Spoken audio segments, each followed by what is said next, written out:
abantu bariko barapfa, abantu bariko barahona, akaba aribo twisonzeshereza gusumba. Erega ivyo bindi twisonzeshereza inyongera, dutakaza umwanya ku nyongera, inyongera y'akazi, inyongera y'amafaranga, inyongera y'impuzu. Ejo ntuzozubona zambaye amababa warisonzesheje ugatabuka. Oya, reka duhere ku kwisonzeshereza imitima iriko irapfa.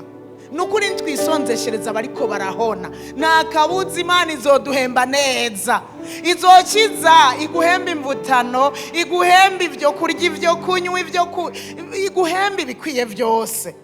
Haleluya. Mu gihe mu Bisirayeli byari byacanganye, ibyaha byabaye byinshi, cyane cyane ubusambanyi, ibinyoma, hariya muri Yeremiya 9. Jewe rero ubwa mbere ndarisoma niyumviriye igituma bavuze abagore. Hariya ku murongo wa 17 aravuga nimwitegereze ivyo biriko biraba, nimwitegereze ibiriko biraba mu gihugu cacu.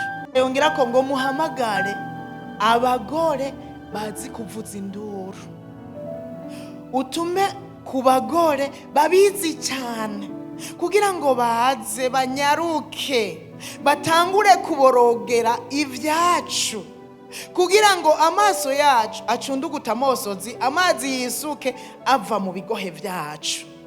Uku kuboroga bariko barababwira ukuvuza induru, kwari ukuvuza induru nyene tuyivuze biherera, bavuza induru basenga kubera ivyariko biraba mu gihugu, ivyariko biraba mu Bisirayeli. None ugira iwacu nta bihari biriko biraba. Kubera iki batumye kw'abagore? Kubera tuzi kuvuza karuru, niyi bimvo yo gusenga batakambira Imana kugira ngo itabare ikize abariko barapfa, bariko barahona. Kandi nitubikore twebwe twenyene, ariko reka twigishe n'abana kuboroga. Mu yandi majambo twigisha abana gusenga.